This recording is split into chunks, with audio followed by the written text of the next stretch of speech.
what a Track IR5 looks like. I think I have that one. Do you? Oh. It's got a little 5 in the Fancy back. little thing in that. Yeah, It does have a 5 in the back. Then you got a Track IR5. Did you get the Pro Clip or just the standard one? I don't know. Did it come with this? Yes.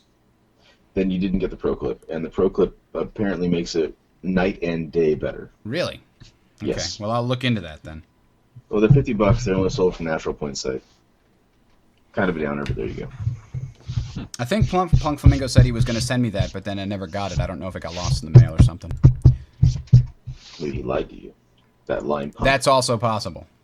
Or not Punk Flamingo, Pigman Fu. I'm sorry. I get them mixed up in my head all the freaking time. Their names both start with P. They both have an Pig. F in the middle. Pig, flamingo, I can see why. Yeah. Also, they're animals. All right, chat room. How does it sound so far, guys? I want to make sure we're sounding good here before we get started. I'm going to punch the chat out. Yo ho. We've got 21 yo, ho. people. Hey, there's no pirates this week. Damn it. Piracy is not on the menu. I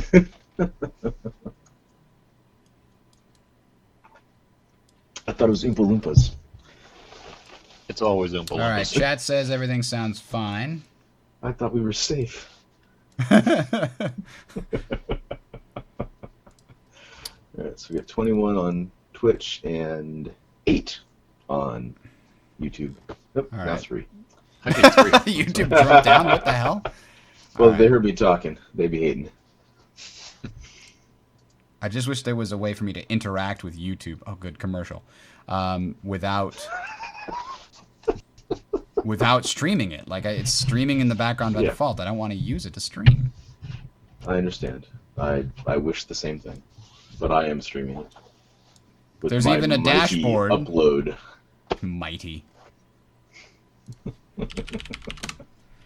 Hey, it's like 3 megs or some such. Yes, Seriously? I just heard everyone in the EU laughing at me, or at least the UK. I need more monitors. Whoa. Why did you guys just fall off of there? That was weird. Need more monitors. The eternal curse. You have Yeah, two. I I actually- can do with a 4th. I actually have a plan to get do the 4th. God, I have a plan to get May 2 the more 4th Dell. be with you. It's happening well soon. done. It is. It is. I actually have a plan to get 2 more Dell U24Ms, so I'll have 3 of them total. That would be nice. All right. So I've got the in-game scenes. Do I still have this? No, no, of course not. I I see deleted just a it. black Why box. wouldn't I delete it? I'll just use the rest of the other stuff here. We're talking about peripherals anyway. Who cares? Video production, Star Citizen Resources. Oh, wait, no, I put that in C, didn't I? Because it's on the... Did I put it in C? I don't even know. I don't know either. Now I'm a little concerned for you. 32314, that's the new one. I'm just going to throw this out there. Every time I see ED on the screen, I do not think Elite Dangerous. Believe me, I know the same thing. And I have made many it's jokes that, about that. it's that other thing. It's why I've got Viagra, baby. All right, we're going to get started here in just a few minutes, guys. I want to But the make sure the colon, files that makes are on it the better, right right? place. I'll wait for that to sink The in. colon. There you go. Well chosen, boy. Oh, boy. I mean, it could be It's gonna semicolon, be- but that makes no sense. It's going to be a hell of a show. In that case, I should go make an old-fashioned real quick. It could be a hell of a show, and I'll be slightly sauced. If only this was all Aquavit, I'd be much happier. Fair enough. Gotta hit my Balmer peak before finishing this project. Oh, I see someone else is a fan of SKCD. How can you not be, really? There's always a relevant one. It's true. If you dig But- far enough back. But what gave it away? I don't know. Nice. 45 seconds for this to finish coming over to the SSD. Come on, that's like garbage time here. That's way too... I know it's 2.3 gigabytes, but you're an SSD, for God's sake. Write the thing. 30 meg per first world second is problems. not fast enough. Yeah, first world problems.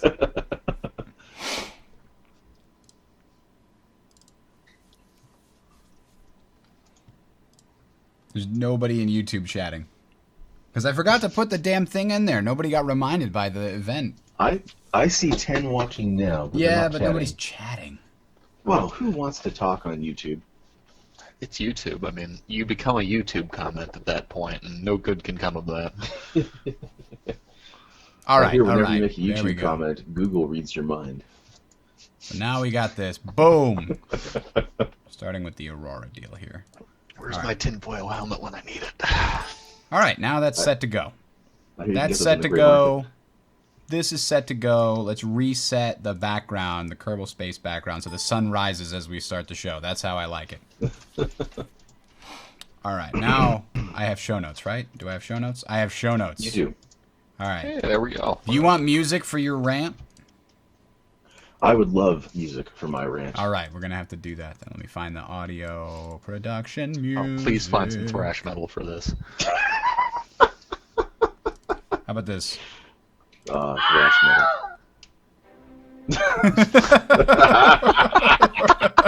Actually, if you can get some hate beak going, I'd appreciate that. Let's see. Monaco You never- music.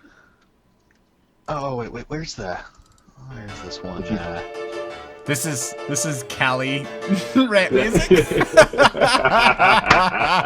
Oh my god. No, If no. All If right. you've never heard of Hatebeak, it is the only band whose lead singer is an African Grey. Oh, Yes. well, that's unusual. I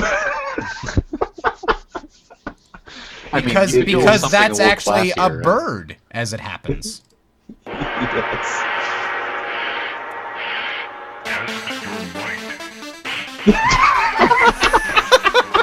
There we go. I'm sold. I don't even know why I have this. Why wouldn't you have that, Bridger? Why wouldn't you have that? I don't know, but I'm sure that I don't have the license for it, so I'm gonna just remove that right now. I might have already gotten YouTube closed down. All right, let me just pull up the normal music here. We gotta open this. I'm done messing around. The 1812 Overture. How about that? What was Ride that of the song Valkyries. From, Ride Ride of on the a Married Valkyries? Axe Murderer or something like that. Do you think I'm sexy? Go with that one. If you like my body and you think I'm sexy, I can just sing while I do it. All right, hang on. It's in here some. Here, I'll just use this. This is good. That's There you good. go. That's good. That's good. All right. That'll do. Bingo. Bango bongo. I do have the license for this one. That's why I chose it. All right. Thank you, Ashlyn. You're keeping us on the straight and narrow, and we appreciate that. Hey, Coffee Ciphers from France is watching Hey, us on very cool. YouTube. Yeah, I forgot to post the damn event. I wish I could just make it recurring or something by default, but I got to do it manually every week. Anyway, Because let's... YouTube hates you. Let's be honest. Yes, of course. That's And- got to be it. All right, let's get And while, started. and here. while we're on it, Ben Doherty, he's here. He loves our show. Ben, we love your first name. Oh, well, when you say we, I mean the royal we. The royal we, I see. I'm finding the right volume level. There we go. Volume level's good. So we're spinning. We got the spinner. We're good to go. Here we go.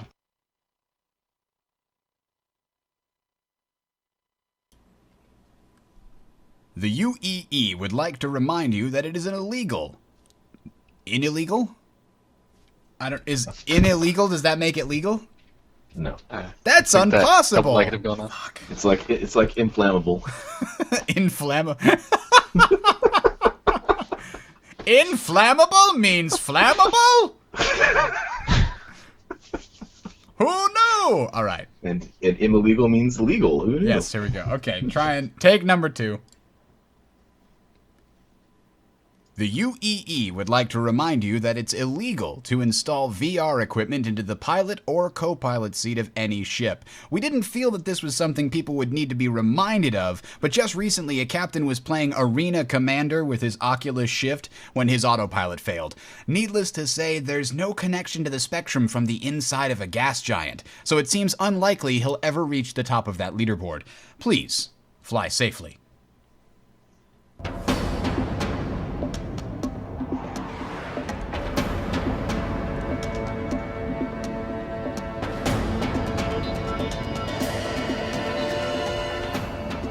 Welcome one, welcome all, welcome to another exciting episode of Tales of Citizens, right here on the Sound Strategy Network, brought to you by Team Legacy and Unrepentant Gaming. I am Bridger, I'll be your host for today. We've got a great show for you, glad you got a hold of it. However you may have found us, please tell a friend or two, won't you? TalesOfCitizens.com is where you can find us. We do record the show every Sunday at 7 p.m. Eastern Standard Time. Well, Eastern Daylight Time, I guess it is now, right? Because we're in the summer. All right. Anyway, like I said, I'm Bridger. We've got a great show for you today, all about peripherals and, well, actually, that's it. It's all about peripherals. But let me introduce my co-hosts. Joining us from the West Coast, Mr. Calathulu. Welcome, sir. Hey, everybody. It's good to be back. Always a great time here. I would be careful with those arm raisings. That looks a little bit like a salute. That's, got to be careful with that. All right. I have a mustache, but not the right mustache. Right there, the right mustache. Also joining us from the West Coast, Mr. Gray from Team Legacy. Welcome.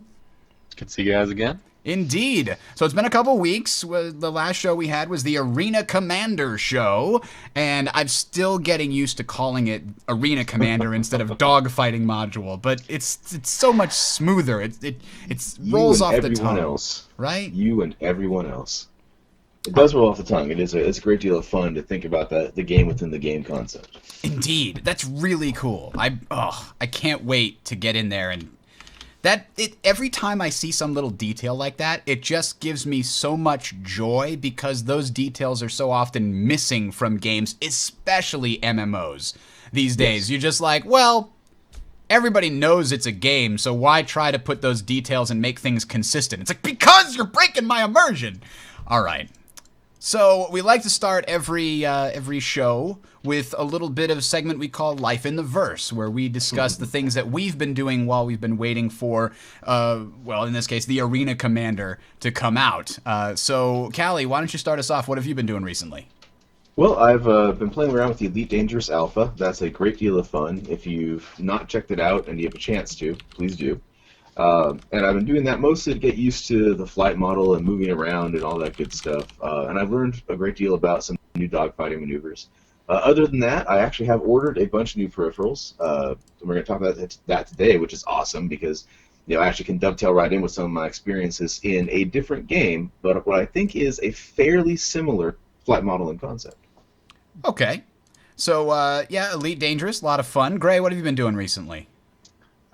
Actually, a lot of the same thing, looking at hardware, trying to figure out what the heck I'm actually going to buy for the whole dogfighting module. And beyond that, playing a little bit of Star Conflict, though admittedly I have not tried out their new joystick model. Joystick support for a game based on a mouse and keyboard. I'm not entirely sure how I feel about that, but you know what? I bet it'll be very helpful. Here's the sad thing. They're still ahead of the game with joystick support than Sony is with PlanetSide 2. I mean, come on! They've got gamepad support, and they called it joystick support, and then I facepalm forever. All right, not going to talk about PlanetSide 2 because we'll be here all night. We're getting back to Don't need another Citizen. Bridger rant on that one. No, we do not. So, I have been playing some Awesome Knots and some Star Conflict with Team Legacy, and I'm getting back into Smite, actually. Having a lot of fun with Smite. It's a lot polished now, and I'm just trying to save up, because Poseidon is so much fun. He gets a fucking Kraken to kill you with. Release the Kraken! And everybody's stunned in a giant circle, and he's so fast, too. He's like, you can't catch me, I'm riding on water, bitches. Like, oh, man. He's so fun, but I can't play him anymore because he's off the free rotation, so every game I play is just a game closer towards getting Poseidon. I don't have the $35 to buy the gun back. Because the other thing I'm doing is looking for a house where I can upgrade my studio, so I'm not sitting here in this tiny little cramped cockpit all the time. Anyway, the next segment that we have here is it's some kind of a rant, but normally I'm the one doing it. But it looks like actually, Callie, you've got something for us this week? I've gotten all fired up by complete jackasses on the internet, and I don't usually give in to this. I am a firm believer in that I cannot make everyone who is wrong on the internet not wrong. But the hell if I can let it go this time. So I believe I'm owed some music. Yep, it skipped again. There we go. Perfect. All right, so this is about the gray market, and the gray market is, if you don't know what it is or haven't kept appraised of it, it's basically you get a ship, you gave your money, you got the pledge, and then you sell it or trade it to somebody else, either at a markup or because they have something you want for another ship or whatever it's going to be. Now, some people have a problem with this. Some people say, all right, you gave money to SIG at its Cloud Imperium Games, and now you're going to make money on that? You price gouging son of a bitch. You are killing the game. You are immoral. You should be banned. In one case, you should be killed. The hell is wrong with you people? It is people taking a product that's not available anymore and selling it for a goddamn markup. No one is holding a gun to your head. No one is forcing you to buy the goddamn thing. You don't have to do it. The sellers are paying that price because they want to. And all of this came up because of Cloud Imperium's new gift-changing rules to try and avoid scams and other issues in the gray market. But watching these forum posts and idiots talking about how it's immoral and wrong. All right, assholes. This is a free market. This is a capitalist society. You may not like it. You may not agree with it. It doesn't make the people doing it somehow cretins. Shut the hell up. Rant over. Slash rant. You know, I tend to agree with you. The whole and this goes back to my philosophy. And actually, next show in 2 weeks, unless we have a show where we're specifically talking about the Arena Commander that comes out, which I really hope that's what we're doing. But yeah, the next show that we have that's doesn't have anything specific to talk about news-wise, we're actually going to be talking about competitive play. And part of that is my philosophy, well, not my philosophy, the philosophy that I've adopted from a guy named David Serlin about playing to win, and specifically about game design, which is if the players have found something in your game that's broken, it's not their fault. It's your fucking fault. I hate the players who go to town on other players and say, how dare you abuse that overpowered champion in League of Legends, or how dare you abuse that overpowered weapon in, like, you know, Unreal Tournament or what have you. How dare you play the Elder Scrolls Online? It gets my goat is what it comes down to, because, you know, the designers are responsible for making the game play well. The players are responsible for finding the most optimal and efficient strategy possible. That's the fucking game. That's the puzzle. If you go, well, I want to find one that works, but I don't want to find one that works too well. That's the stupidest puzzle in the world. I want to find a crossword puzzle that I can solve, but if I have to find the more difficult words, even if another word fits in there and meets the definition, that's too easy. I've got to find a more difficult word. No, it's okay. Anyway, we're getting no, that's absolutely true. And the big problem with that, I mean, so you are playing a game to play a game. You're going to enjoy yourself, and if you're intentionally, you know, going with a gimped build or whatever it is because you're having fun, great. That's awesome. That's wonderful. That's a fun game. But if you were doing that, then complaining that, okay, let's take PlanetSide 2, for example. There are now lock-on missiles, and apparently this has made everybody who was there before there were lock-ons crap themselves collectively. You know, you are evil for doing it, you're a no-skill noob, etc., etc., etc. No, look, it's a missile that locks on. That it didn't have it at launch is the problem. And you're complaining because, you know, let's face it, we lock on to stuff today. So that, you know, you're going to complain because someone took something they get hit with while you're flying around and you're whatever the hell. So there you go. So bringing it back to the gray market. Yeah. I may have pulled us in the wrong direction. We're going to be talking about that next time. But bringing it back to the gray market, what I was trying to say is that I'm in agreement with you. If there's a problem with the system, it's not the people who engage the system to their best advantage. They're not the ones to be upset with. So if gifting is a problem, it's the scammers, obviously. Scammers are a problem. I mean, that's just it. The gray market, I mean, you know, I've been watching that since day one. I remember back when there used to be deals and everything else available on the RSI forums, and you could actually go post a thing there. And then they had a couple scammers go through, so RSI SIG said, you know what, no more. You can't do it on our forums. Go somewhere else and do it, but just leave us out of it. Fair enough. And then the actual scams that occur, I mean, the whole middleman concept, these guys who are effectively policing the buyers and sellers and saying, hey, this doesn't look right. You know, there's even a dedicated security guy now, Jethro something or other, who sits there and says, I've never seen this guy post before. He says he's got all this great stuff. I'm going to go ahead and talk to him offline, and then I'll come back and tell you if I think he's trustworthy or not. Or, you know what, if you want to work with him, he'll send me the ship. You send him the money once I confirm the ship is there. That kind of thing. I mean, they were removing 90% of possible scams. So SIG's changes to the gifting rules, Cloud Imperium Games, SIG, actually does open up more scamming potential down the road, which sucks. That said, does it kill the gray market? No. It will raise prices initially, and they'll get higher and higher until the big traders are sold out. And then after that, you have to basically just have a crapshoot about whether or not your sale to somebody else is right. Now you can argue you should only be buying from SIG. Fair enough. Buying from SIG is something that's worthwhile. Apparently, and I can't verify this, a lot of these middlemen are rolling that money right back into Cloud Imperium Games because they take a profit and they buy another ship or they buy RSI store credit, whatever it's going to be. But regardless of what they're doing, Cloud Imperium Games has said basically, we don't support the gray market, but we're not going to shut it down. Do what you want. If they put in a term of service saying thou shalt not sell a ship for money or trade it, outside of the gifting system, so you can only gift it, most people would say, all right, well, we're going to respect RSI's wishes. A lot of them would not. Some of them, will keep selling. But the point is, SIG has never said it's wrong, and then SIG said they don't have a problem with it, they just don't trust it. They don't support it, and they don't think you should do it because there's risk involved. The middlemen removed that risk, and now those changes are going to take away with this gifting thing. So to call someone immoral because they're doing something that's both allowable, not supported, but allowable, I mean, in the same way lots of things are, I don't see that as a valid argument. And according to, where'd that get to on here? Impassive Killjoy, I am too scary to argue with, so I appreciate that. It's how I win most arguments. And when I really get going, see, this is why I'm so even keel. When I really get going, terrible things happen. That's the problem. Right. So, and the thing is, this isn't going to be a problem for too much longer, right?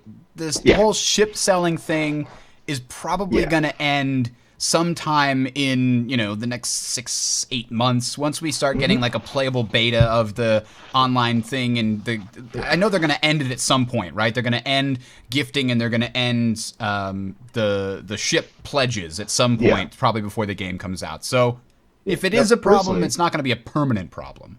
No, it is not. My take on it is that they should probably end it around the time that the Arena Commander, I'm getting used to saying it too, Arena Commander comes out. At that point, but at the same time, Arena Commander may get a lot of people interested, so that's, up in the air, a toss-up kind of thing. All right, so the rant really is over. Apologize for that. I just had to get it off my chest. I try to explain to my wife, but she doesn't understand. So, so I had to throw it out there to the internet, and I'm sure I will get hate mail. I look forward to it because I can answer in kind. All right, so let's jump into the main topic this week: peripherals. Yeah, joysticks and stuff. Woo. Oh yeah. Yeah. So I want to start this by just saying, okay, we're going to talk to each of us here, the hosts.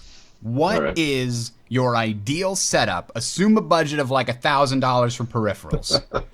What's your ideal setup? Callie, I know you've got this one written out in your head somewhere. I have it not only written out in my head, but I've got a plan to take what I laughingly call my hobby budget and spend it on peripherals over the next year or so. So I've got so it set this up isn't just ideal. This is the real plan. This is what I plan on doing here. I've already got a computer that's capable of running this thing. So all of that aside, it's time for peripherals. I've already started this. So display-wise, either an Oculus Rift retail version, or the Track IR and 3 monitors, 3 of the ultra resolution 24-inch monitors. So the reason why I'm saying either of those is the Track IR, if you're not familiar with it, lets you move your head around, and if I move my head 5 degrees, it's a 20-degree shift on the screen. That's configurable. So you get a lot more situational awareness. And I actually have one of these now. I'll hold up to the screen here so we can all go, ooh, ah, pretty. And it's just an IR system. It looks at a IR reflector, which sits on a hat brim. And there's a pro version of this where each of these becomes a IR emitter. And that is apparently night and day better than this little bad boy. So, that said, it's a display. Track IR, 3 monitors. I want my left stick. I want my right stick. And then some CH pedals. And then from there, you're pretty much set.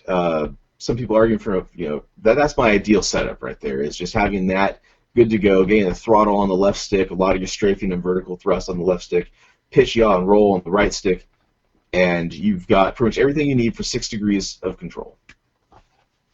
So let's see to give people an idea, because I didn't really understand how the track IR system would necessarily work, and okay. I've got a thing pulled up here if I can get it to work here. I found on YouTube.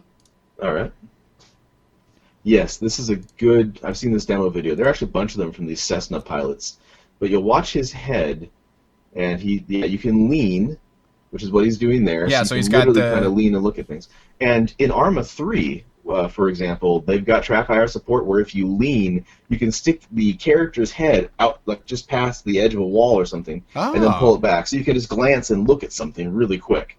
Now he's got obviously a lot of big setups there. See, I've never quite understood the desire to do flight sims that are not combat flight sims, that aren't like competitive in some way. I know that this is a very niche market. It's a huge industry, but it's a huge niche market. Like that setup there, I mean, I can probably price out a lot of that stuff. The 3 throttle system there, that's $130. The top control bank he's got is $150. The middle one's about $100. The bottom one there, that bank of 3, he's got like $1,000 of peripherals just there for his right hand. And not that he's got the track IR. $10 per DVD in that stack under the monitor. And yeah, that's true, isn't it? True, fair enough. It's a very accurate Plus, statement. he's got probably a yoke. It's hard to see what he's got there, but I think he's got the yoke. He's taking notes. So he's writing down He's notes. literally writing down like things about the trip so far. Yeah. I see. This is so uneventful. I don't get it. I've seen other videos of people that do this, and it sells this stuff. This stuff isn't sold for combat flight sims. This is just literally flight sims. You just this is a Cessna take off, you fly, and then you land later, and nothing eventful happens, and it's basically like autopilot. You deal with turbulence. You've got it's like Train Simulator. The Train Simulator is a huge game, and I don't know why. I don't know why either.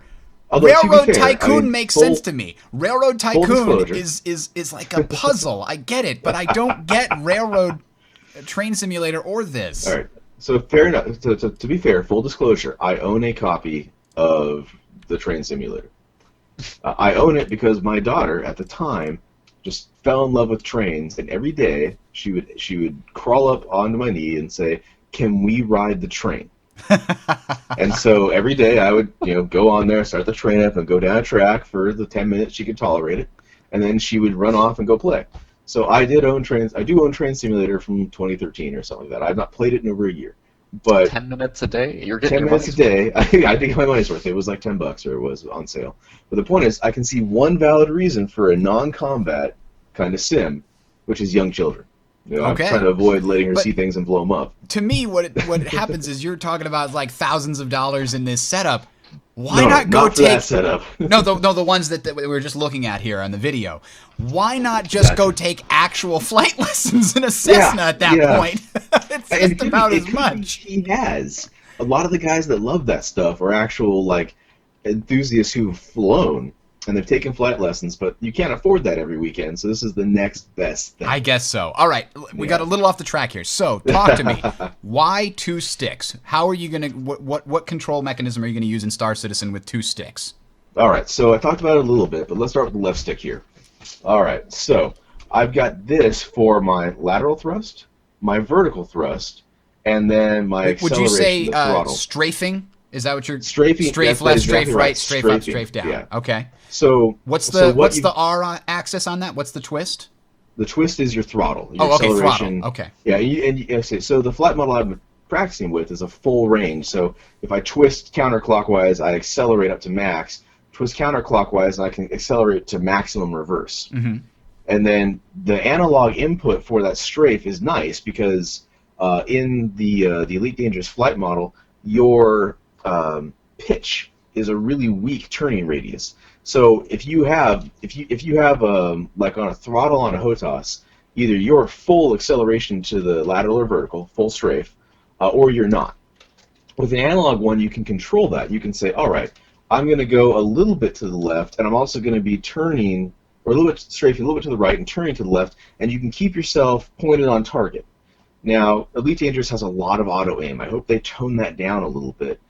Star Citizen has apparently a little bit, and Bridger, you can speak more to that than I can because you've actually sat down with it. My understanding as far as the auto aim is concerned is that, at least the last thing I remember, is that it was going to take up one of your upgrade slots, or one of it was one of those opportunity cost things. Like you could have your computer do the auto aiming for your gimbaled weapons within the radius in front of your ship, obviously, but they were going to be only so good, or they were going to take up more CPU cycles, more power. So there was some kind of a trade-off. Like I could have had a faster tracking system or a faster locking system for my missiles, but instead I have this. Or maybe I could have had countermeasures or something like that. Instead I have the auto weapon. Yeah. So that's as I recall, that's the trade-off situation there as an opportunity cost. But so what you're talking about is your strafing. Like most people don't consider strafing either with WASD or they do it with a hat is the most common thing. But as you're pointing out, strafing can give you fine control over your aim. That's what you're talking about, right? Exactly right. And depending on what the thruster setup is on these ships in Star Citizen, it could be that the Cutlass doesn't pitch worth a damn, but it rolls pretty well and it can yaw pretty well. Let me try it again. It doesn't yaw worth a damn, but it can pitch pretty well, and it rolls really well. So you're going to want to have that fine-grained control so that when you're doing your yaw, you can strafe, and then when you do your pitch, you don't have to worry about strafe anymore because you can just turn around pretty quick despite the G-forces. We don't know how that's going to look in the game yet, but I'm suspicious that each ship is going to handle very, very differently. Yeah, because it is physics-based, and they all have different places and different centers of mass and things like that, so they could definitely handle very differently. So that's why 2 sticks. This is a flight simulator. I don't want a mouse for that because it doesn't feel quite as immersive to me. And I did try it for a bit. I did try a stick and a mouse. It just wasn't as good. A HOTAM. No, HOSAM. HOSAM, that's right, HOSAM. Sorry. Because throttle and mouse would just be hilarious. Throttle and mouse would be weird. Why did you do that? So that's my ideal setup. Now, as far as pedals go in that setup, I do like pedals. I'm trying to get used to them currently. The videos I've taken of me using them could make a bloopers reel at the moment.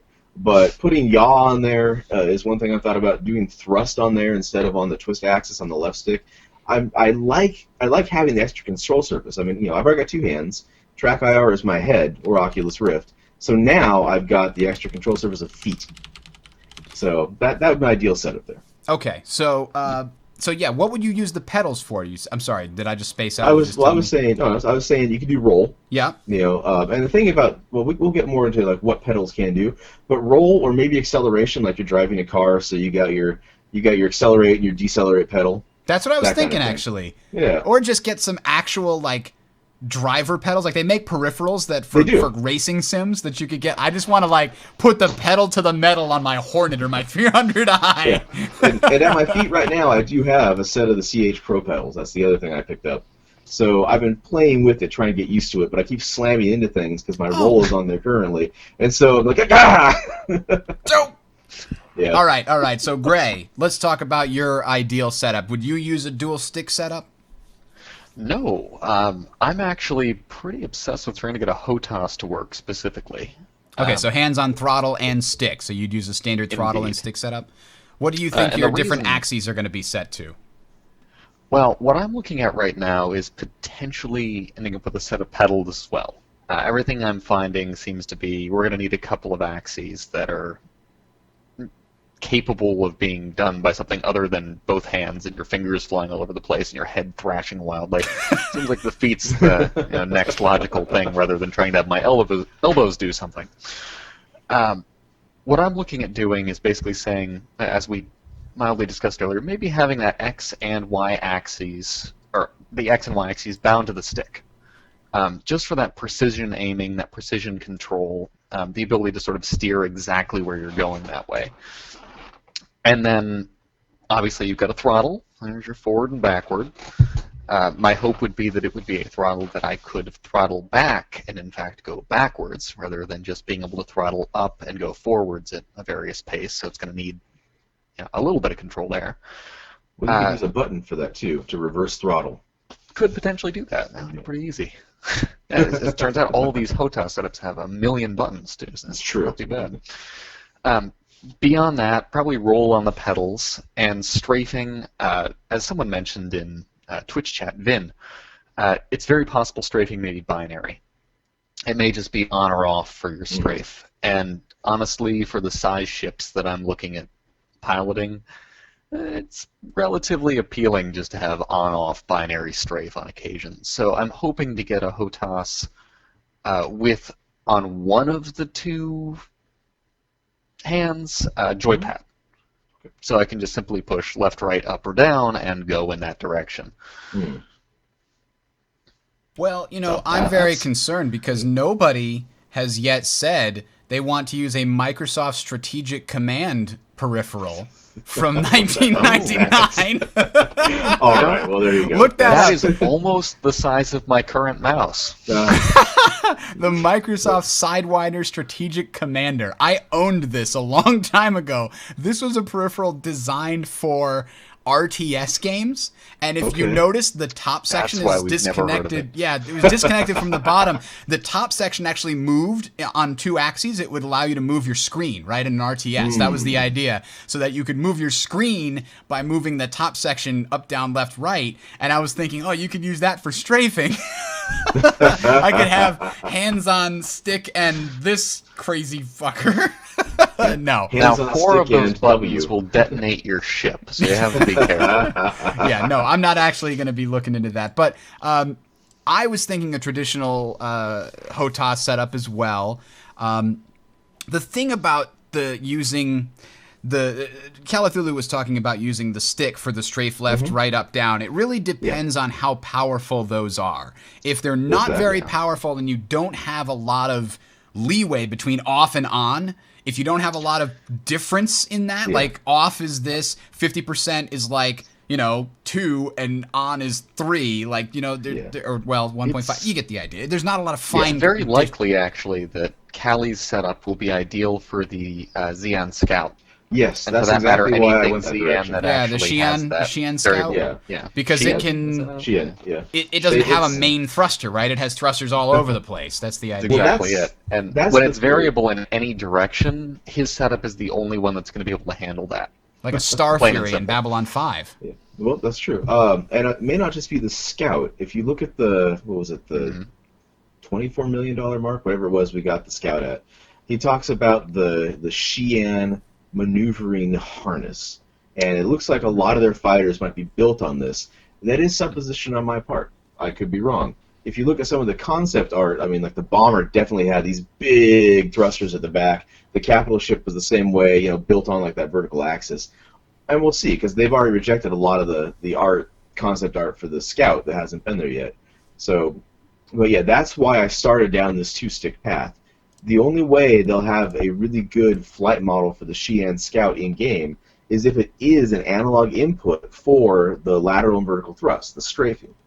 So that's why I have hopes that's exactly what they're going to do. So, Callie, this looks like something that you'd be interested in. Yes.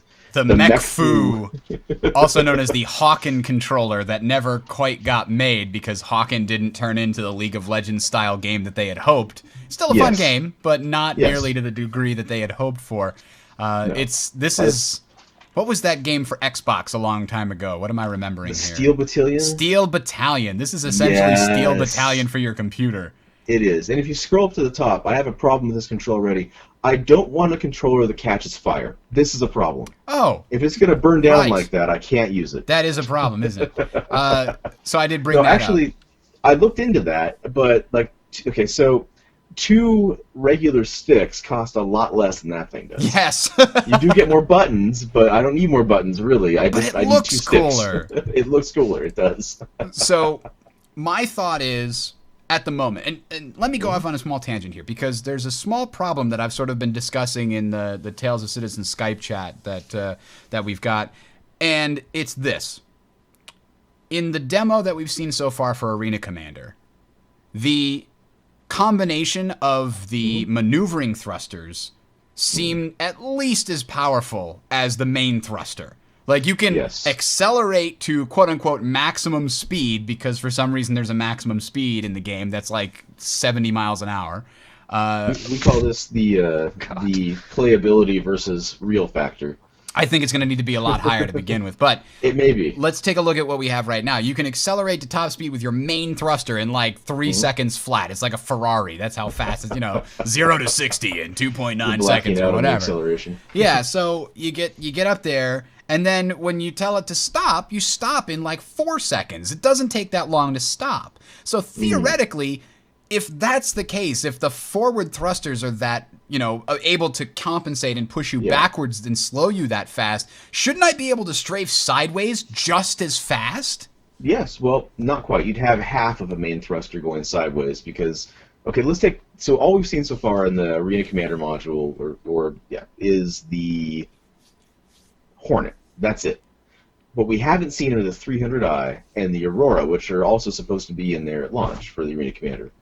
So one of the comments I overheard or heard in a video, and I cannot link to it, so this is one of those, it's all hearsay, and I'm sorry if I'm wrong, but the comment was the Hornet has, as a military craft, has massive thrusters for its size. It's over-engineered in that regard, which is why it stops on a dime, theoretically speaking. The 300i, the Aurora, will not be stopping and starting quite so easily. That just really, it portrays and showcases the Hornet as the military craft as opposed to a civilian craft designed for light combat. Yeah, so here's my thing though. If the 4 thrusters in the front can stop you that fast and send you, that means that their acceleration is roughly equal to the back thruster, which means that the 4 on the side should be able to accelerate you to the left and right just as fast. But when we actually play the game, that's not true to my knowledge. When I was playing, it didn't feel like that. It felt like you were limited a lot more in your side to side or up to down thrust, and I'm not sure exactly why. Okay, well, and this is going to be a product that changes a lot over time. So maybe that they were incorrectly calculating the reverse thrust on it somehow.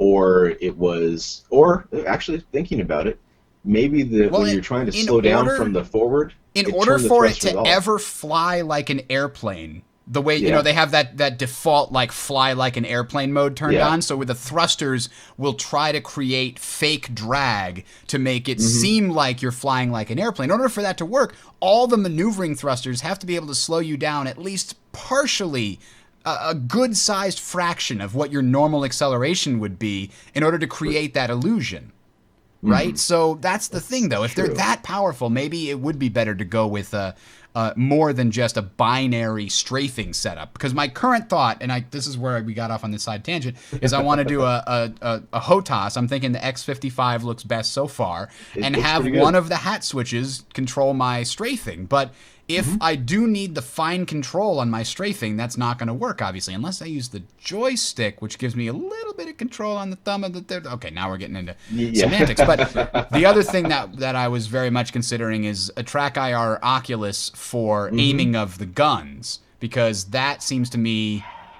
I think that would work, honestly. You don't need a lot of movement, usually, because it's only a very small circle. You don't need a lot of movement, but with Oculus and TrackIR, what you're going to be relying on there is the resolution of how good it is at determining where you're at. I mean, if it is that good, then you can maybe get that to move around. But we'll have to see how the Class 2 and Class 4 turrets end up working out. A Class 5 would require you to actually be in the turret itself. Oh yeah, then I'm just going to use my mouse in that case. Yeah, exactly. That's where the mouse would do well. All right, so let's talk about that, actually. So I'm going to do an alpha boot camp about this, but very briefly going over zero order control system and first order control system. And I'm going to pull up my notes here just because I'm going to get this wrong. It is a complex topic. A lot of people say, oh, well, joystick's clearly superior to mouse. And everybody always talks about, anybody who's played a first-person shooter on a PC knows that the mouse is clearly superior to a gamepad, which is a joystick, right? So which one is it? Well, the answer is it depends. That's the problem, is there's not an answer one way or the other on this. What it comes down to is how the game is designed. So a zero order control manipulates position. And I know a ton of people are going to be like, well, the mouse isn't technically really zero order control because it's emulating. Yes, I know, but it feels like a zero order control system because when I move my mouse X many inches to the left, the mouse on my screen moves a corresponding ratio of inches to the left on my screen, right? So it's positional based. It's not based on velocity. Then a joystick usually works best when you're talking about it in manipulating velocity, how fast you're changing direction in an aircraft, for example. If you pull up all the way on the stick, then you're pitching as fast as possible with the aircraft. If you're pulled up halfway, then you're only pitching part of the way, and anywhere in between has different levels of that. But here's the super, super important part. If the game allows you to manipulate that axis as fast as you want, and accuracy is important, a mouse will win every time. Every time. In a game like Counter-Strike, there is no speed limit on how fast you can swing your guy around. You can swing your aim around 180, 360 degrees in a half a second if you move your mouse really fast or if you have high sensitivity. There's no limit the game imposes on, no, you can only move this fast. In other games, like Hawken or MechWarrior Online, there are limits to how fast your character can move. They put it in there and say, your mech can only turn this fast. The top only has this much rotation distance and speed. When you're in a flight simulator, those are physical limitations. Well, you're using your elevation and your aileron surfaces to change direction and your rudder, and those only turn you so fast. You can't do an instant 180 in an aircraft. It's just not possible unless maybe you're a transformer. I don't know. Well, okay. So the reason that first order controllers, aka joysticks, are very useful when your total changing over a given axis is limited, like in an aircraft or a mech simulator, is because you could move your mouse all the way 90 degrees to the right because there's somebody over there and you want to do a snapshot, turn as fast as possible and shoot them. But you move your mouse all the way over there, but you did it really fast, but how do you then move the view if you can't, if the thing won't let you move the view? So now you're picking your mouse up and dragging it and moving it again because it didn't actually move, and so now you get disoriented because the mouse moved further than you were able to move with your actual view, and so that stops working well. Now, what a lot of games do, if you play Star Conflict, will just say, oh, well, we'll move the view where the mouse is, and your craft will catch up eventually. And that just makes it turn into easy baby mode, and you have no real control over your aircraft is the real problem there, or your spacecraft. It's all flight assist, like War Thunder arcade mode. Exactly like that. So, that's the real question. Does Star Citizen have these very restricted movements on a given axis? And the answer is yes. You can't, just spin around 180 degrees in your Hornet and instantaneously be there. So there are restrictions to how fast you can spin around, and it's modeled in the game based on physics. So as far as I'm concerned, control of the actual craft itself will almost certainly be superior in a joystick because you can move and track targets very smoothly with a joystick by just, slowly adjusting the velocity of pulling back a little bit more, yawing a tiny bit more to follow them. With a mouse, on a moving target, you'd have to move the mouse constantly in a very, very static velocity, and that's difficult. Well, yes and no. It depends on whether or not they create a good virtual joystick that the mouse manipulates. That's true. You could turn the mouse into a joystick by saying, okay, the center of the screen, if you center the screen, then the mouse doesn't do anything. If you move it, up, then that's pitch up, and the mouse does move the cursor on the screen in a positional manner, but the cursor on the screen represents a velocity change on a joystick. But that's still, there's no auto-centering there, so it's a lot harder to really manipulate it rather than compared to a joystick. Well, So, and there may be something like middle mouse button recenters the virtual joystick, but that would also be a constant pain because you're moving around. Yeah.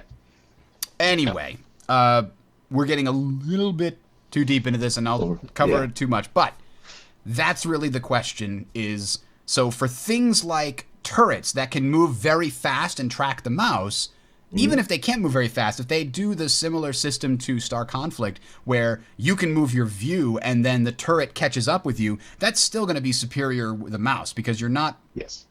It's just hard to explain, but it's just going to be superior. I don't even know. You have a finer degree of control at that point. Of accuracy. Than with a joystick where you're doing a velocity change to get the turret to move. That you'd be able to more easily pinpoint and put your cursor on what you're trying to hit on the target.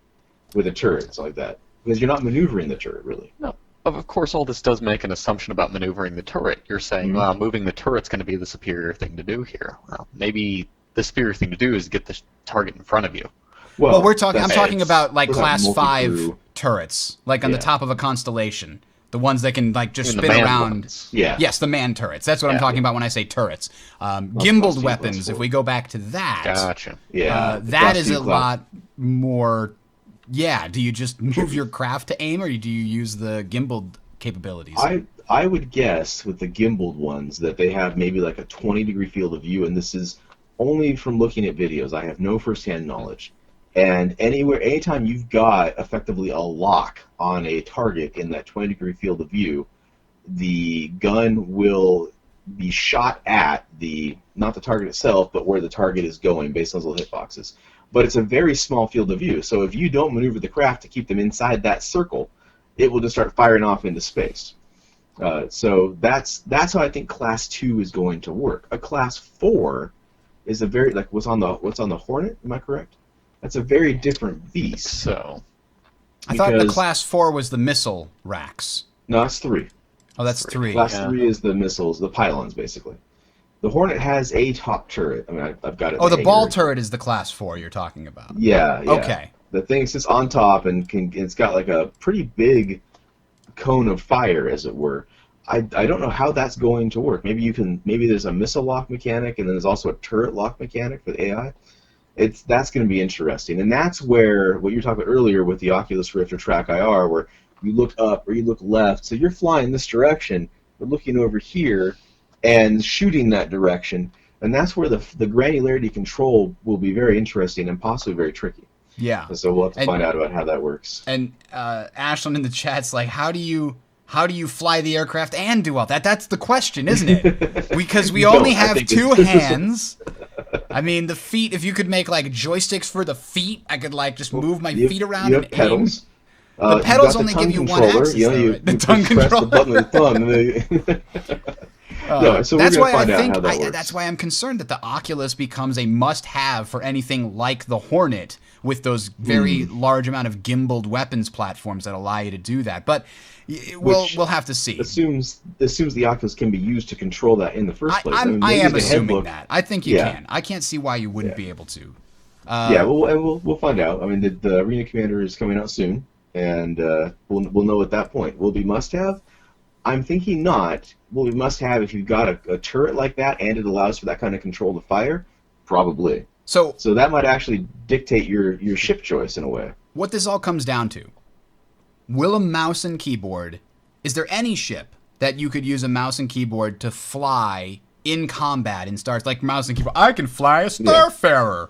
Yeah, it's working great. But I mean, like, in combat. Maybe a sniper ship, like one of those longer range ships with like railguns or something on it. Maybe the Avenger. Starfarer wouldn't work, by the way. It's got the guns that turn up and down on the front. No! Maybe something like the Avenger where you're sniping. But again, it depends on how good that virtual joystick is. And it could be that you're able to line up really long-range rail shots with the joystick just fine. Versus the mouse, virtual joystick, slight movements and corrections. Maybe even a gamepad would be better for that. But as far as competitive, I'm going to say overall not as satisfying to fly as a real joystick, but a good stand-in for one. That's my experience with other flight games that use they can use a mouse and keyboard in lieu of a joystick in the first order control system. Okay. Yeah, So let's go on then. I think HOTAM or might not be terrible or HOSAM, sorry. HOSAM. Have a stick that controls your actual, normal stick and mouse. Yeah, your mouse would be your weapons and your stick would be controlling the craft, and then your hat on the top could give you strafe. That would be fairly close, and I could see how some people might want to adapt to that. I don't know if I could control a stick with my left hand without playing for 6 months to get used to it, but maybe. It took me about 2 days to get used to strafing with the left hand on a stick. So, it's once you kind of retrain yourself a little bit, it makes it a lot easier. All right, so maybe HOSAM is possible, or I'm not saying it's impossible. HOMAT. Yeah. Mouse and throttle. Yeah. I mean, mouse and throttle HOMAS. is another idea. HOMAS. But if you had a throttle and you had a mouse, you'd still be able to do the throttle up and down. And on like the X52 throttle, for example, there is an 8-way hat switch on there. So you'd have your lateral and vertical thrust, and a combination of the two when you wanted to use it. I could just use the scroll wheel on my mouse for the throttle. That's not so good. Remember, you could get one of those scroll mice that moves really, really fast when you let it go. Yeah. I've got one of those actually. So, what about? And this is an interesting question because when I was and I talked about this last time, they had the joystick set up where if you twisted it, that was your roll. And your left and right axis, the x-axis, was your yaw. So it's backwards from what normal flight sims map. Now, the reason for that is that in a normal flight sim, you change directions by rolling and pulling. And in Star Citizen, that's going to be the case to some degree. The problem is in real-life aircraft, yawing isn't like, I want to point a little bit to the right, because when you let go of the yaw, the stupid thing then swerves back and forth for a while, and it's really hard to aim with. And I was very frustrated when I found that. I was like, this is bugged. Like, no, that's how aircraft fly, dude. Damn it. So anyway, in space, you don't have to worry about that stupid rudder turning your craft. It's just some extra thrust coming from just like any other axis of movement. So what it comes down to is, am I going to have to relearn how to fly because yawing is way more important to be accurate with when you're aiming than rolling is? I've actually heard some argument even that some people might turn off roll or turn off the twist joystick as even anything, completely disable it, because it would turn their accuracy off. There's a possibility when they turn left, they might twist their hand a little bit, and that might be enough to throw their aim off by 7 or 8 degrees in the wrong direction. Oh, come on. You just got to get the dead zone set up right. You might need to, but at the same time, there is a question of how useful will that twist on the joystick really be compared to having a comfortable left hand setup that controls what it needs to control, and maybe having a couple of pedals. Well, I'm gonna make the argument, Bridger, that you do not have to relearn how to fly because of the pitch, roll, or yaw. The lateral and vertical thrust is what's going to get you.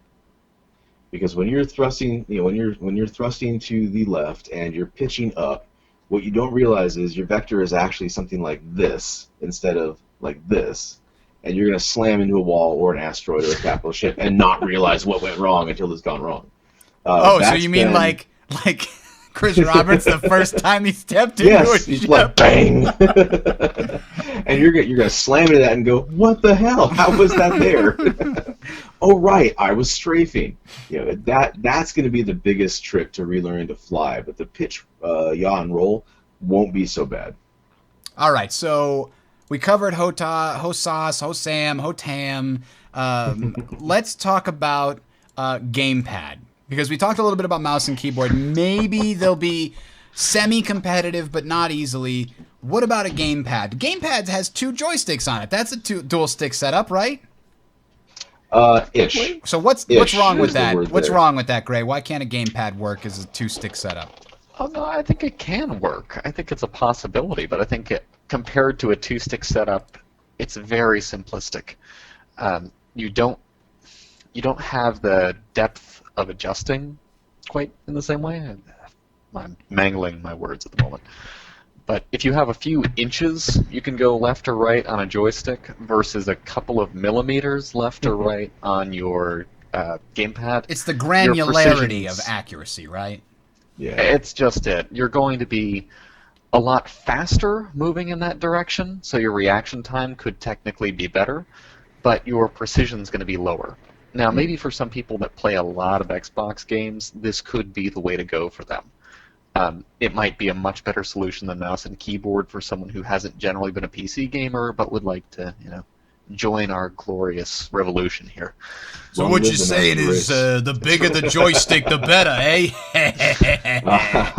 In To that some case- degree. I think that having that extra level of precision will matter when I think you're it will, talking too. about large spaces. And Vin in the chat, Vin from Team Legacy said, Chris Roberts said that rolling will be more important than yawing straight up. Interesting. And straight up interesting. So what he was talking about is, I think there was a 10 for the chairman where he was talking about that. Basically that because you have, when you pitch up in an aircraft, the G-forces coming down on you are in the same direction as gravity normally is when you're standing, so your body can tolerate those vertical Gs more easily than yaw Gs. Like your body just kind of bounces back and forth because you're not even like strapped in with a thing to the left and right. Like you're like your back is up against a seat, so you can take those pitch up G's a lot easier. So you'll be rolling towards your target and then pitching up to turn towards them. But my argument is that once you get on your target, yawing is going to help you aim just that much more precisely than rolling and pitching is. Yes. So once you get on your target, yawing will still be very important. That's why I'm trying to figure out whether yawing should be the larger axis, the left-right axis, rather than the twist, which is relatively small for the same reason we were talking about precision. Doesn't have quite as much room.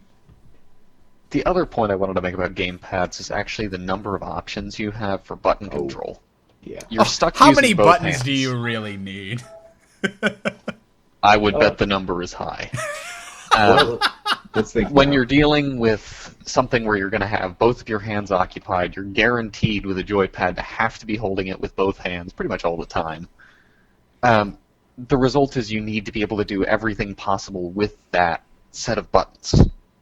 Now, you've already got 4 guaranteed. I think it's 4 to 6 with modern joypads up on the pointer Yeah, and you've middle finger on got both hands. two Yeah. buttons on the shoulder, actually a trigger and a button, so the trigger's analog, so you could use that for acceleration or deceleration in one direction or another. I mean, that leaves you a couple of options up there, and then basically you've got your thumbs, which you're going to have to leave the joysticks to hit other buttons. Ooh, at that yeah, and then you only got Yeah, 4 that in are order easily to- accessible, huh?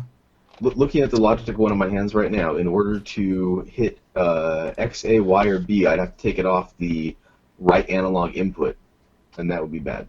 Plain and simple, yeah. When you're talking about these controllers, they're not necessarily made for the flight sim style. They're not made for advanced control. They're made for, well, I can let go of this button for a second and it'll be fine. Nah, you're going to pull a Chris Roberts and run straight into the asteroid.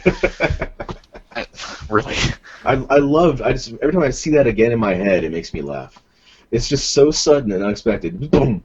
That's the very first. Let's take her out for a test drive. Like the shields didn't absorb anything. try that again. It's like that was inside the shields before he started moving. Yeah. Well, yeah. that goes to show that you should probably be facing forward when you decide to turn. It was almost like First-person view that was only. almost like somebody like Maybe a putting little. their like turning around to back up and then just driving forward into their house by accident. All right, so so let's talk Track IR and Oculus Rift now. Okay. This Does is what anyone I here don't have get. Oculus Rift. No. That's my question. We've got That's a the couple killer. of people in TL have Oculus Rift. They said, "Oh yeah, I played. It's pretty Same fun." with Unrepentant. Yeah, so- and I've been watching videos of guys playing Elite Dangerous with the Oculus Rift, where he looks around and that kind of thing. It's so hard to know what that is without Yes. using it, though, right? I can't. Exactly right. I really wanted to see it at PAX, but the line was 2 hours long, and I couldn't even tell if it was Crystal Cove or not. So, Wow. Anyway, my question is this. Callie, you've been using the Track IR. I The have thing that's a always little bit. puzzled me with the Track IR is I'm sitting here looking at my main Yeah. monitor. Let's say I only Yes. have one monitor for the hell of it, just for Okay. this example. I only have one monitor currently while I'm using this. So Okay, there you so go. one monitor. I'm looking at here. I want to look like up and to the right to try and track and Okay. see if there's a target up there because somebody tells me, hey, you got an enemy to your 5 o'clock. So Okay. I So turn you my want to look head. up like 45 degrees. Yeah, so I want to turn Okay. my head, but as I turn my head, now I have to make my eyes stay on the monitor instead of over here, and that feels really weird to have to make my eyes stay centered when my head isn't. It is a little weird, and I want you all, everyone out there right now in the internet land, and you especially, watch me because I am going to move my head enough to see a 45-degree angle change with the track IR. That's not a lot. That's just it. You configure it. So if I want to have a 1-degree turn in my head, be a 10-degree turn in the track IR, I can. But does If I wanna that do it- does that make it like jostle around a lot because it's so sensitive? It depends on, again, it's configurable. You do the sensitivity and that, yes. If I do it like that, it might jostle around a lot more. There's also kind of a dead zone thing you can set up in the configuration software. So it's really kind of a what you feel comfortable with. You can set all of that up and configure it so that you're happier with the results than someone else who's using it who like locks their head in and barely moves it. So for them, a 1 degree to 90 degree, which is frankly impossible. This is argument to absurdity here, but a 1 degree to 90 degree would work. For me, I found that setting it at about a 1 to 10 ratio works pretty well, and then upping the smoothness a bit so it doesn't like traverse that fast. So if I turn like this, I actually will be able to see just out the side of the craft. I turn a little more. Now my eyes are a little bit strained at this point, but what pops up on the center screen is now like my left hand console. Turning back, now I got a right hand console up there, and I can play with the settings there. And then looking back, just little changes up and down like this are enough to look straight up the cockpit, all that stuff. So it's configurable, and you get to pick where you're sensitive. I'm sorry, where you're happy with the sensitivity. Picking where you're sensitive, very different problem. So so that's just how track IR works, and it does change the way you look at things and how you play the game. What I found is like I now tend to glance a little more and then go, oh yeah, I didn't turn on this time. Now I have to go and hit the little hat switch, get the head look mode, and look around. So I've actually really enjoyed the experience of playing with the track IR. At $150, they're expensive, especially when you consider that you get a little like IR reflector with it, but to make it work in a really good high precision manner, maybe even good enough for the turret. That's why I used to say absolutely not, that's impossible. Now I say maybe.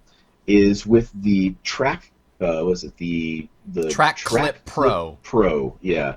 It's $50 direct from the company, but it has IR emitting LEDs, and you just basically attach it to the boom portion of your headset for the mic, and it will then move with you as you move around and look around. And it's very precise that way. Okay. I might need to get one of those before, because I've got mine here. I haven't used it yet. I've been waiting sort of to play it with Star Citizen, but I might boot up War Thunder or something and play it with that. Check it around, yeah. Because I was trying to play War Thunder in like the historical mode with one of those biplanes, and man, you can't see anything in there, No, and you it doesn't can't. help you by auto tracking or anything. So I was like, I literally can't play this with a hat switch. I need a track IR to even see what's going on around me. So yeah, it's your situational awareness with an Oculus, from what I've been told, and from track IR with what I experienced, goes way up. But that said, in order to track enemy craft, even having the track IR, I'm still using the radar display right in front of me because it gives me more information, although not the direct visceral feedback. So I don't think you're at a disadvantage by not having Oculus or track IR, unless you really do get another degree or axis of control out of having that setup. now there are some things in flight sims that I have experienced where the game will simulate your head in the game tracking a target. Like you can choose a specific target and say, okay, I want my view to follow that target, and then you can sort of pull and you can tell where it is, and you can roll and pull to follow that specific target. But that's clearly not as ideal in comparison to a track IR and Oculus. So let's Now- talk a bit about the. Go ahead and finish up. Then we're going to talk a little bit about the Oculus Rift competitors. My hope for Arena Commander and then for the Persistent Universe as a whole is that one of the upgrades we can do are going to be gun cameras or something like that. So you can actually select a target, put it on a camera, and then a little HUD pops up in your virtual display that optics, shows you what that ship is doing. X3 does that for the single-player game, and it is extremely handy once you've got a target on there and you want to know which direction he's facing relative to where you're going and things like that. Whether or not it makes it in, whether or not it's realistic enough, that's a separate issue. So everybody knows about the Oculus Rift, basically, but there are other options when it comes to creating VR or things like that. So a couple here that I've found while I was looking is the Glyph. This is one based on the Avgant technology, and this technology is alternatively based on LeVar Burton from The Next Generation. Yes, that's another possibility. Instead of having screens, LCD screens in front of your eyes, what this does is it puts a series of mirrors in front of your eyes, and a projector projects an image to those mirrors, and it reflects onto your retina. In effect, it's projecting an image onto your retinas instead of emitting light from a screen. So they've got a little video here showing how it works, but it's a really cool idea, and there were a couple of articles that said that this really blew away the Oculus Rift at the time.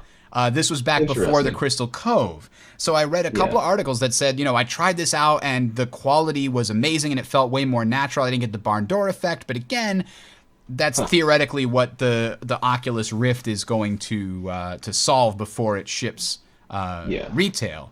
So you can see here that's ideally what they're doing is they're displaying this onto mirrors and reflecting it onto your iris, which is supposed to make it seem better. They call it a retina something display, something or other.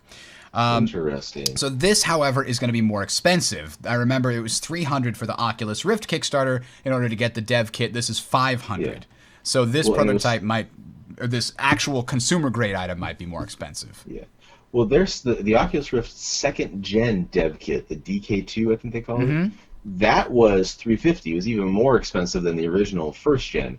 So I'm beginning to wonder how much the actual retail version of the Oculus Rift is actually going to cost. Well, with Facebook behind them, I think they're going to get the cost down to $300, $350, somewhere in that range. Yeah. The other thing that bothers me about the Glyph is that it's designed to be worn as a regular set of headphones. Like, it's hard to see here, but they show, like, you could wear it as a headphone, but then you could fold down the front and it becomes your view screen. But the problem with this is, if this thing has any weight to it at all, the only way it stays on your head is by crushing it, right? Well, that, or maybe you get like a little like what do you want to call it, line over the top. Yeah, but it doesn't have that. It's specifically designed not to have that. So that's why. There. Duct tape. Duct tape solves everything. Only if you don't have any hair. All right.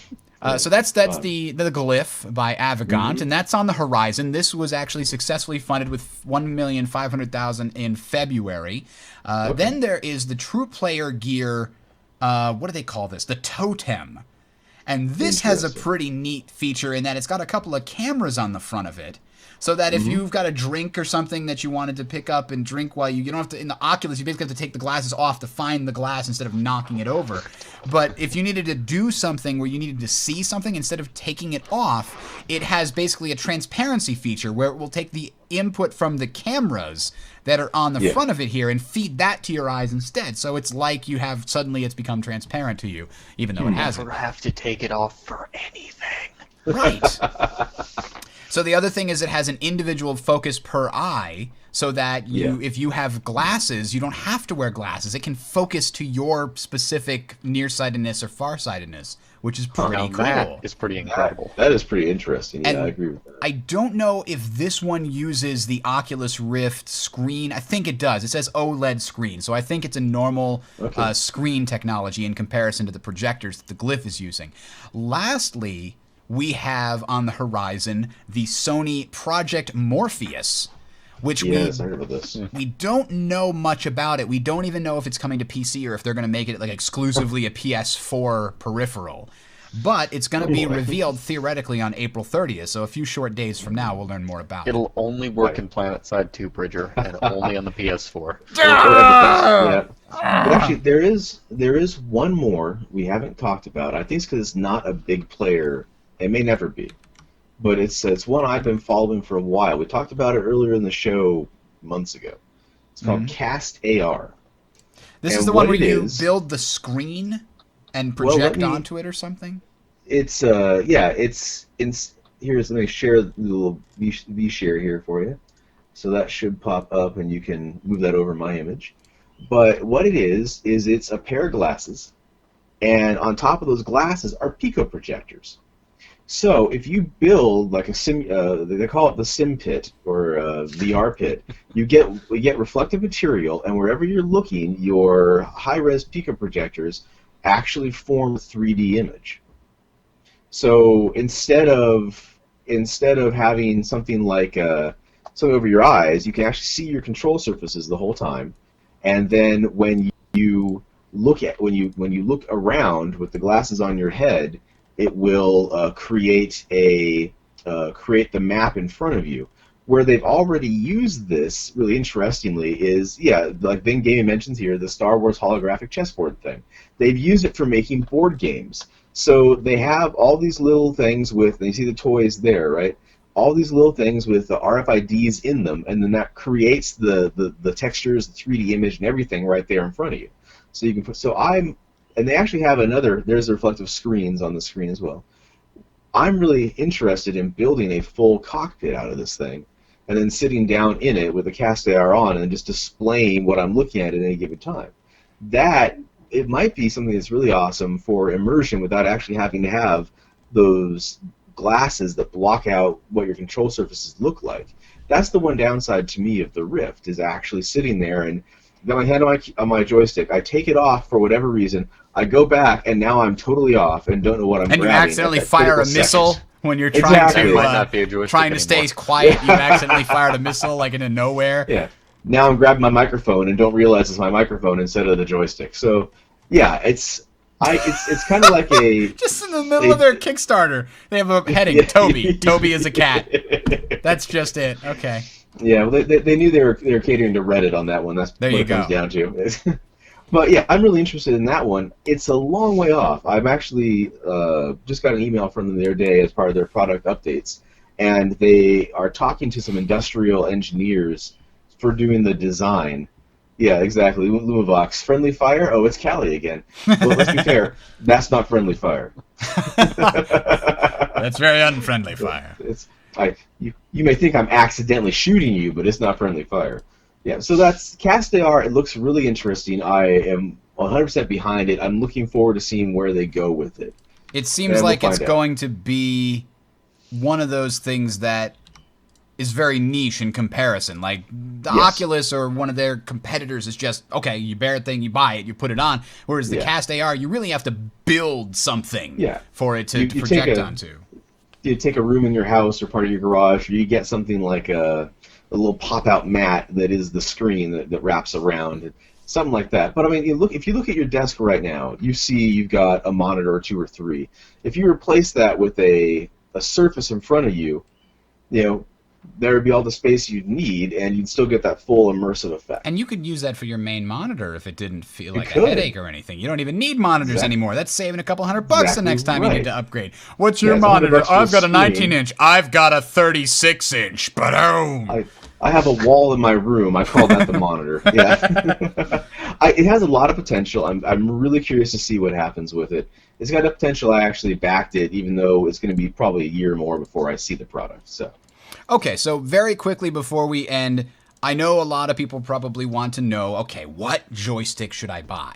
Like, we talked about joysticks. We were talking about how they're probably the best option to have at least one joystick, but what do you buy? So on the show notes here for this week, and you can find them listed in the, I didn't actually put them yet in the YouTube description, but they will be. Here's the link for those people I can't put the links in because it's fucking YouTube, and YouTube doesn't want to put comments with links. I'm a moderator, damn it, why can't I do it? I don't know. But if you're in the Twitch chat, and I'll change the description in a bit on YouTube, you can see the show notes there, and you can also get to the show notes, by the way, by going talesofcitizens.com. Look in one of the menus there, link to the show notes. That'll come to a folder. Just look for the one that's show notes number 12, peripherals. So what we have here is a list from cheapest to most expensive flight sticks and HOTAS options. So we're going to very quickly go over these and sort of, I've bolded the few that I think that are the best options for their price ranges. So let's take a quick look at the first one, which is if you're really on a budget, the Logitech Extreme 3D Pro. That's this guy right here. It's nothing to write home about. It's very plastic, but it's got a decent feel to it, it's certainly... It's the same design they've had since 1974. I was going to say, it stood the test of time. The only major drawback... And I should say, like, when you're moving it, it doesn't go anywhere. It's pretty solidly down there on the ground. The only major disadvantage is this is your throttle. It's not great. Now, it's okay. It's better than having no throttle. The problem is it's got nothing that indicates the difference between reverse and zero. So, I mean, I was flying around in PlanetSide, and I would, try to find that spot where it's between forward, which takes you up, and backward, so you gotta land, you gotta find a freaking zero spot. I'm like, am I gonna land? Am I gonna land? I can't find it. So I do recommend this if you've only got $25-$30 to spend and you really can't spend any more. This will get the job done. It's got a lot of buttons. It's got a throttle. It does it. So that's my recommendation for the very lowest. Now, Calathulu was using the Thrustmaster T16000, 16,000M? 16,000M. That's a lot of numbers. That's a lot of zeros, and it's a lot of T's. Thrustmaster T, yeah. But what I like about this one is it is a stick that is ambidextrous. So if you get it in the right-hand configuration, and you can just go ahead and pop that piece off, and that gives you access to unscrew it, and then you can flip around the thumb guard. And then it's another screw at the bottom that lets you flip around the resting base over here. Now, it suffers from the same problems that the Logitech Extreme 3D Pro has. A lot of your extra buttons are really hard to reach. But that said, it's got a four-way hat on it. It's got it's got 1, 2, 3, 4, 5 buttons on the stick itself, and if you're a lefty and you want a really solid joystick, this is a good option. If you're a right-handed person and you want a really solid joystick, it's a good option. If you want two joysticks, these are great. So for that reason, for the two joystick setup, I really recommend the T16000M. Compared to my X52, not the Pro, the regular one that I have on my desk right now, this is a lot harder to move. The spring is a lot has a lot more force in it than the 16,000M does. But that said, I fly very well with it set up for either vertical, lateral thrust or for pitch, yaw, and roll. All right, next one on our list is the cheapest HOTAS, hands-on throttle and stick. So if you're really dead set on having a HOTAS, you can get the Thrustmaster T-Flight HOTAS. Now, I don't even know if they're making these anymore, but you can still find them online. So these pieces do come apart. You can leave them together or take them apart. It doesn't have a huge amount of buttons. It's 12 buttons between the two, and I believe it does have a twisty axis on the joystick itself. So it's okay. If you're looking for a HOTAS and you have a real budget, this is okay. It's not my main recommendation though, because and if you're looking for just a single stick, here's another one that is ambidextrous to some degree. Although this actually is almost a HOTAS. Let's take a quick look at the Fly 5. Which it looks like something piloted by a cyborg or the Van Duel. Well, honestly. Funny you say that. It's in the cyborg line. Yep, there you go. So this stick has a little throttle there. It's actually got a throttle that is two different independent throttles. It's a split throttle. It is highly recommended by a number of different YouTubers that when I was looking this up, they said it was very good. It's got a lot of different ways to adjust it. You can adjust it up and down. You can adjust the tilt of it forward and back. And then you can also adjust the top head forward and back, the tilt of those buttons. So There's a lot of adjustability built into this. And if you're using this as a second stick, as your left-handed stick, there does appear to be a groove on there which would make it difficult, but I think it still is possible to sort of turn that around. You'd kind of have to look at it. I think, no, looking at it now, it probably isn't. This is really a right-handed only stick. So this basically covers you in the HOTAS because it's got a throttle, and it's a better throttle than the Logitech one, that's for sure. This is a $60 option, and if you like the look of it, there you go. There's some extra options for you. So next up here, we have the CH products. Now, Yep, CH Combat Stick. Now, I actually like these. I have a fighter stick on order as we speak. The thing about CH is that all of these products are sold separately. So if you want to get a full HOTAS setup, you got to buy the throttle separate from the stick, separate from the pedals, etc., etc., etc. They look extremely arcadey, and you can see that on the feed right here. very plastic. Very plastic, and the combat stick is probably the most plastic. They haven't really changed this design in a long time, but by all accounts, they are extremely durable and very precise. And a full CH setup is one that works pretty well. And it's not too expensive either. Yeah, Although this now, is mind $88. you, it is more expensive. Yeah, like $145 for the throttle, $88 to $98 for a stick for a fighter game. That's more than an X52 HOTAS setup on its own is going to run you, even the Pro. And these are actually fairly low prices for CH goods to begin with. So you do get what you pay for in this, but it is very expensive. Yeah, the CH products they seem so plastic in comparison, and they're also expensive. Like if those were down in the price range of the $40 to $50 range, I think they might be good. But to be honest, right now, I think it's a little bit too pricey for something that feels so plasticky. But I don't You're have paying those, for so the it's hard to durability, say. not the look. Yeah, I guess there's that's that. exactly right. Precise and durable is what people have said. But okay, so Yes. the next up on this list here, if you take a quick look at it, so we've got the combat stick, the fighter stick, and then there's also the throttle from CH that can go with those. Yep. The X52 from Cytec is one Right. you've got here. Now, do you have the Pro or the regular? No, I've got the X52. Now, did you I break lost the it there. Pro or the regular? No. Let me pull you up I on got screen the throttle. Yeah. I've got too much stuff around here. Am I up yet? Okay. I've got the regular. So it's got the throttle. It's got the stick. Now, what the throttle has on it, and what I really like about it, and why I didn't get the Pro, I'll never know. But what the throttle has on it is an 8-way hat. So you're sitting there and you're flying. So here's the joystick. Oh, here's the joystick. I don't bother with the throttle. You're moving up. You're accelerating, decelerating, and then you can use your strafe with your index finger. Up, down, left, right, a combination thereof. It's got 8 positions on it.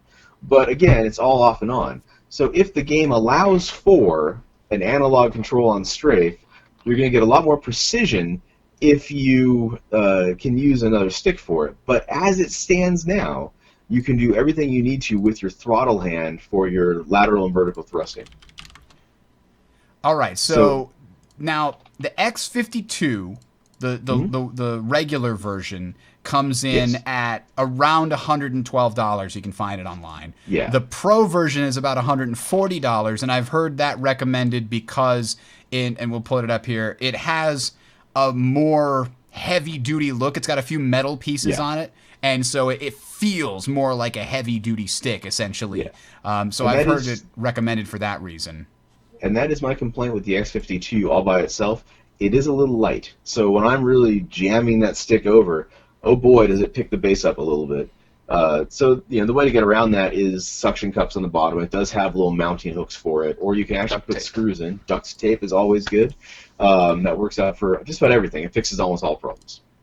Now, that all having been said, the 52 from Cytec, the X52 and the 52 Pro, have essentially been completely outshone by the X55 Rhino. This is the most recent iteration of anything from Cytec / Mad Catz now, I guess. And by all accounts, from all the different reviews that I've read, people love this HOTAS combination. The problem, of course, is that it's not out yet. It's coming in June, but yes and no. Yes and no.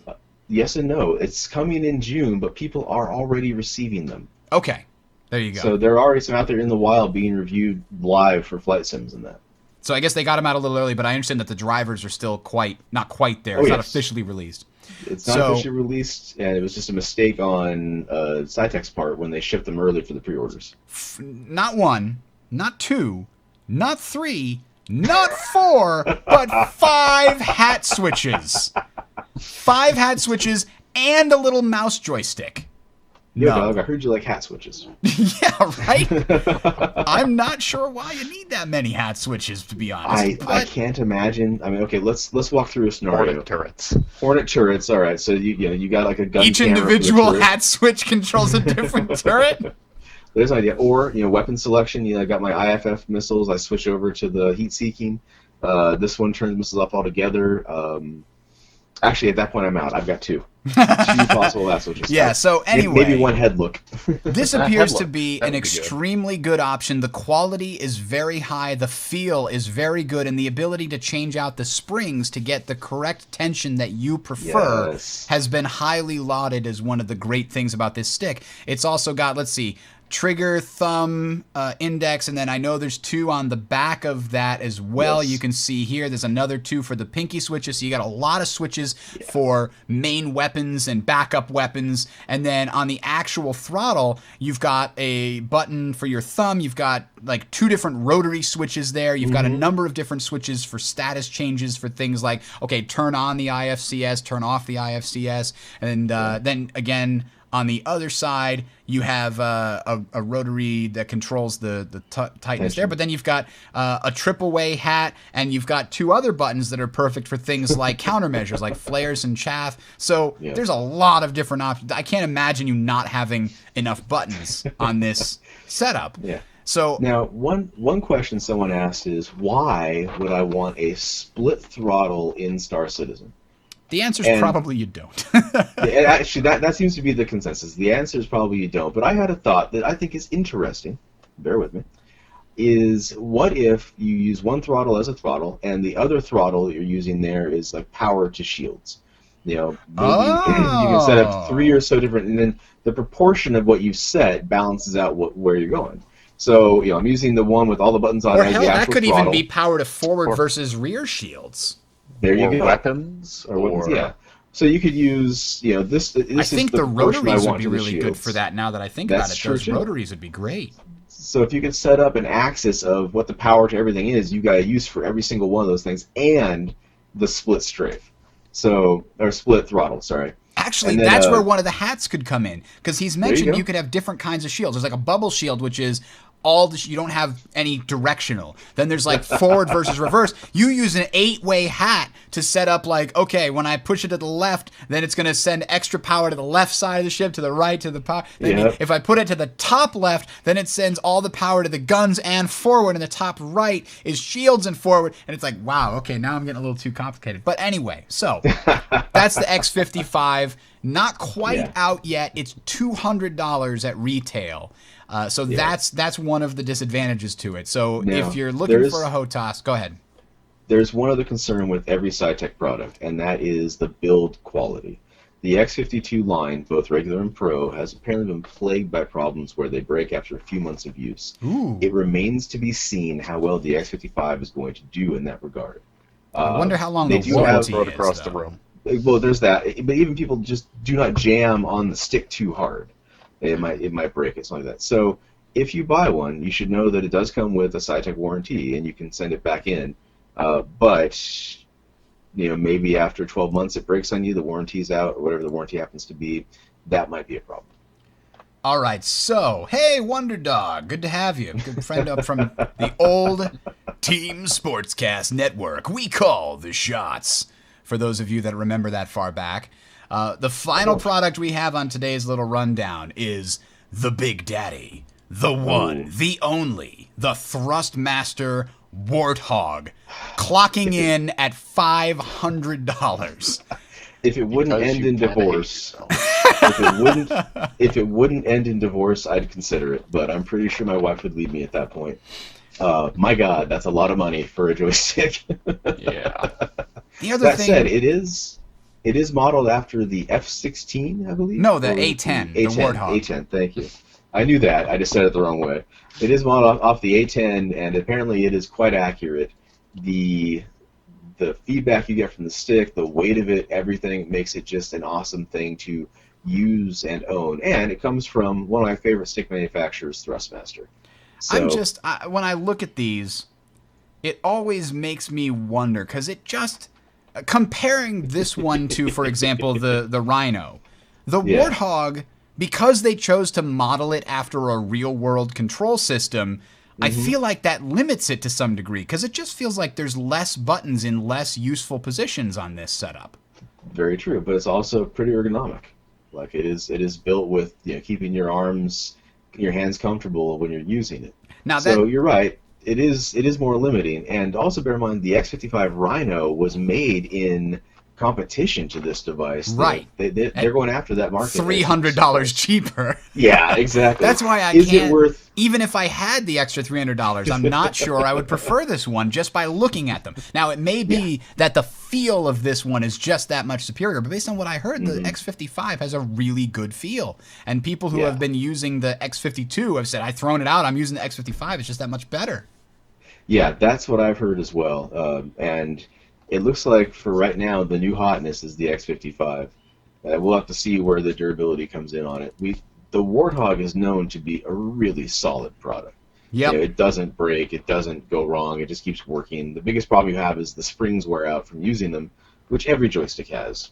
But at least with the Rhino, having multiple springs, you can switch out one at a higher or lower tension than what you're using Right. before. Or the Yeah. fact that it's got multiple springs means you can probably buy or ask for a Replacements. replacement spring, whereas Yeah. not every one of these is designed to get replaced properly.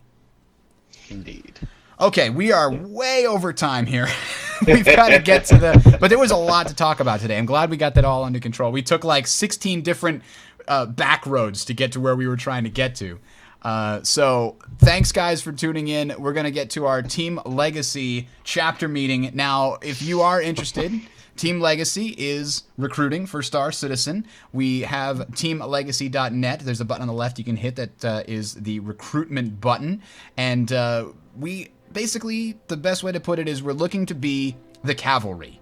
When somebody needs help in a war, they call Team Legacy, pay us, we show up, and kick ass in the area where we get put into the battle. So we aren't going to be a giant, huge organization with thousands of members. We probably won't even have more than 200. But when we show up, the instance we go in is going to be one where our side wins. We're going to have discipline, we're going to have training, we're going to have correct communications. In fact, we have someone who is in the Navy, the flight side of the Navy, who is helping us out with our training regimen, and thank you, Vin, for that. I can thank him on the air because he's awesome and he's putting that together for us. Now, the real question is, he's in the Navy, but is he a fighter pilot or a helicopter pilot? Because I'll tell you, I know helicopter pilots. I wouldn't trust them.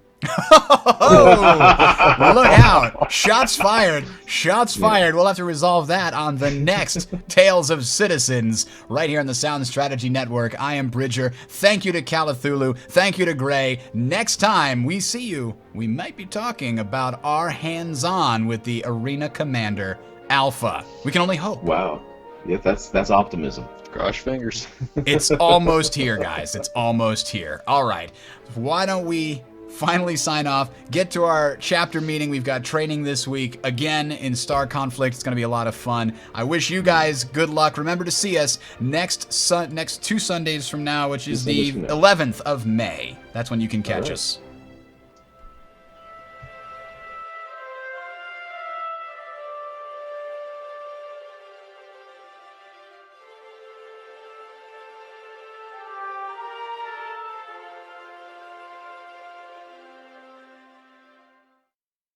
Woo, that was fun. We got a little carried away in a number of directions. Yeah. And we did thoroughly cover everything, though. To be fair, I think so. Yeah, we got everything. So I do feel bad though. We did promise we'd try to get back under the hour for that one guy who gave us the feedback. Yeah, that's right. Feedback at talesofcitizens.com. By the way, if anybody wants to send us any suggestions for good ideas. We didn't do any reviews of rudder pedals specifically. I just wanted to keep it to HOTAS setup since that's the thing that most people are going to be interested in. Actually, yes, I do have one, the CH Pro pedals. If you're looking for pedal setup, this one feels pretty good. Oh, The that's one thing we didn't cover though. I wanted to mention, forgot all about it. The pedals have not just the actual pedal action up and down, but imagine you're driving a car, and if you were to pull your foot back towards you, it would move one pedal back and the other pedal forward. right, that's how all the pedals work, I thought. Oh, well, there are racing pedals only. I just didn't know no, that right. access was there. The rudder Yeah. pedals, yeah. The rudder pedals, Thank you to yeah. the people in the channel that are helping point us out that the mics are still hot. This is actually the post-show. Yes. But I do appreciate your concern that we might be like, man, those stupid chat room people were just not talking enough this week. God, What's wrong with them? That pal Wonder Dog, I can't believe what he said. Yeah. I gotta find this here. So, the thing that always gets me is, yeah, I think I can find it here. Hang on. Stand by. Sure.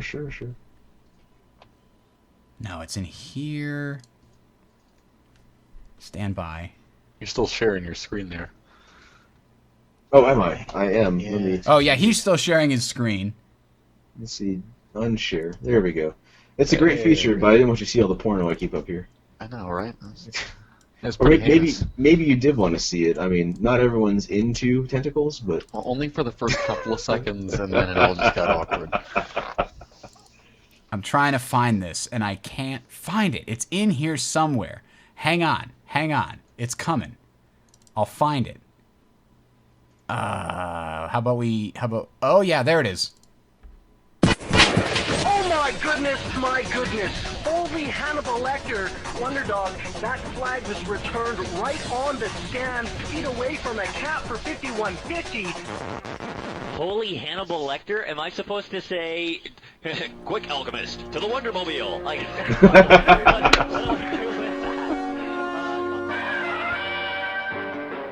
Old school Team Sportscast Network with your good friend Holy pal Wonder Hannibal Dog Lecter. right there. That was Holy actually Hannibal casting Lecter. Tribes way back in the day. Tribes casts. Oh man. you know, the better response would have been, must have say in your eye. I mean, what are we? We never watched Silence of the Lambs. Mayhaps. Oh, Wonder Dog just got his face just got red. Like, wow, why do you bring back my horrible times? What was I thinking? My God, it's for perpetuity or posterity. Yep. Yeah. Oh, there was so many good. Hello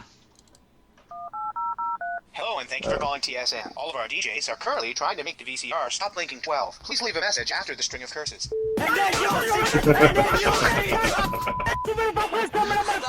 blinking 12! The T Sportscast Network. Oh, that was Boomer Man. Good old Boomer Man. Oh, this was poor great. pal All Wonder right, Dog. one more and then we're done. Oh, Following okay. is a paid public service announcement from the Parents Against Elite Hackers Foundation. Billy and I used to play. Yeah, we used to play a lot. Cause This is good. Billy was my friend. And one day,